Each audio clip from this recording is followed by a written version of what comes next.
ದಕ್ಷಿಣ ಕಾಶಿ ಎಂದೇ ಪ್ರಸಿದ್ಧವಾದ ರಾಮನಾಥಪುರದ ಶ್ರೀ ಸುಬ್ರಹ್ಮಣ್ಯ ದೇವಸ್ಥಾನದ ರಸ್ತೆ ದುರ್ವ್ಯವಸ್ಥೆ.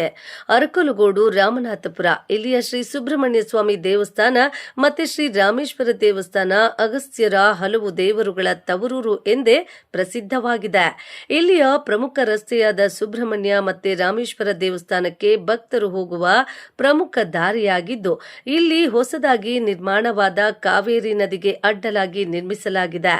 ಅದಕ್ಕೆ ನಿರ್ಮಿತವಾದ ಒಂದು ಸೇತುವೆಯಾಗಿದ್ದು, ಅದು ಪ್ರಮುಖ ರಸ್ತೆ ಮೇಲೆ ಹೋಗಿದ್ದು, ಅದು ತುಂಬಾ ಕಳಪೆಯಾಗಿದ್ದು ಮತ್ತೆ ಅದರ ಎತ್ತರ ತುಂಬಾ ಕಡಿಮೆ ಇದ್ದ ಕಾರಣ ಹಾಗೂ ರಾಜರ ಕಾಲದಲ್ಲಿ ರಾಜಮಾರ್ಗವಿದ್ದು ಇವಾಗ ಅದನ್ನು ಕೆಲವು ದುಷ್ಕರ್ಮಿಗಳು ಮುಚ್ಚಿ ಹಾಕಿ ಇವಾಗ ಮಳೆ ಬಂದ ಸಂದರ್ಭದಲ್ಲಿ ಸೇತುವೆ ಕೆಳಭಾಗದ ರಾಮೇಶ್ವರ ದೇವಸ್ಥಾನಕ್ಕೆ ಹೋಗುವ ದಾರಿ ಸ್ವಲ್ಪ ಮಳೆಯಾದರೆ ಸಂಪೂರ್ಣ ಜಲಾವೃತ ಆಗಿರುತ್ತದೆ.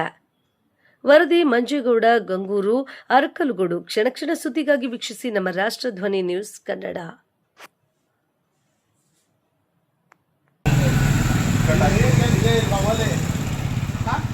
ಯಾರೇ ಬರಲಿ ಪಂಚಾಯತಿಯಿಂದವ ಒಂಚೂರು ಓಪನ್ ಮಾಡ್ತಾರೆ ಅಷ್ಟೇ ಅವ್ರ ಕೆಲಸ. ಅದು ದುಡ್ಡು ಪಂಚಾಯತಿ ಬಿಲ್ ಮಾಡ್ಕೊತಾರೆ. ಅವನ್ ಮಾಡಿರೋದು ಪಂಚಾಯತಿ ಬಿಲ್ ಮಾಡ್ಕೊಳ್ಳೋದು, ಅದು ತಗ್ಸೋದು ಪಂಚಾಯತಿ ಕಡೆ, ಪಂಚಾಯತಿ ಬಿಲ್ ಮಾಡ್ಕೊಳ್ಳೋದು. ಹಲೋ, ನನ್ನ ಹೆಸರು ಶ್ರೀನಿವಾಸ ಆರ್ಕಿ ಅಂತ, ರಾಮನಾಥಪುರ ನಿವಾಸಿ. ಇಲ್ಲೇ ಕೆಳಗಡೆ ವಾಸ ಮಾಡ್ತಾ ಇದ್ವಿ.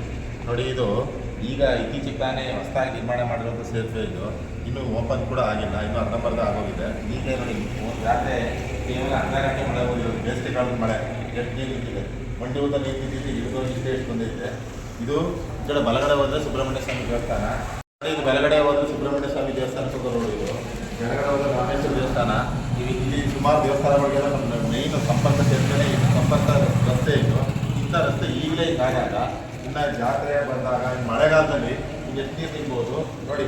ಅದು 1924 ಇಸ್ವಿಯಲ್ಲಿ ನಾಲ್ವಡಿ ಪುಸ್ತಕಗಳನ್ನು ನಡೆಯೋಕ್ಕಾಗ ಮಾಡಿಸ್ತೈತೆ. ಅದು ಎಷ್ಟು ಚೆನ್ನಾಗಿದೆ ಈಗಲೇ. ಇದು ನೋಡಿ, ಇನ್ನೂ ಈಗ 26ನೇ ಇಸ್ವಿ ಇನ್ನೂ ಓಪನ್ ಆಗಿಲ್ಲ. ಬರೀ ಹೈಟ್ ನೋಡಿ, ಎಷ್ಟು ಹೈಟ್ ಇದೆ. ಮೇಲ್ಗಡೆ ಹೈಟು ಕಡಿಮೆ ಆಯಿತು. ಇಲ್ಲಿ ಕೆಳಗಡೆ ನೀರು ಹೋಗೋಕ್ಕೂ ಅವಕಾಶ ಇಲ್ಲ. ಅಲ್ಲೂ ಹೋಗ್ತು, ಇಲ್ಲೂ ಹೋಗ್ತಾ ಆಗಿದೆ. ನೀರು ಅಂತೂ ಹೋಗಲ್ಲ. ಇದಕ್ಕೆ ಶಾಶ್ವತವಾಗಿ ಒಂದು ಪರಿಹಾರ ಮಾಡಿ ಈ ಸೇತುವೆ ನೀರಿನಿಂದ ಹೋಗಿ ಮುಂದಕ್ಕೆ ಭಾಳ ಜನಗಳಿಗೆ ಅನಾನುಕೂಲ ಆಗುತ್ತೆ. ಇದನ್ನು ಜನಪ್ರತಿನಿಧಿಗಳು ಹಾಗೂ ಸರ್ಕಾರ ಇದ್ರ ಕಡೆ ಗಮನ ಕೊಟ್ಟು ಇದನ್ನು ಕ್ಲೀನ್ ಮಾಡಿ ನೀರು ಇಲ್ಲದೇ ಇರೋಂಗೆ ಗ್ರಾಮ ಪಂಚಾಯತಿಯಿಂದಾಗಿ ಯಾರ್ಯಾರು ವ್ಯವಸ್ಥೆ ಮಾಡಿದ್ರೆ ಮುಂದೆ ಸಾರ್ವಜನಿಕ ತೊಂದರೆ ಆಗುತ್ತೆ ಅಂತ ನನಗೆ ಮುಖ್ಯ ಅಭಿಪ್ರಾಯ.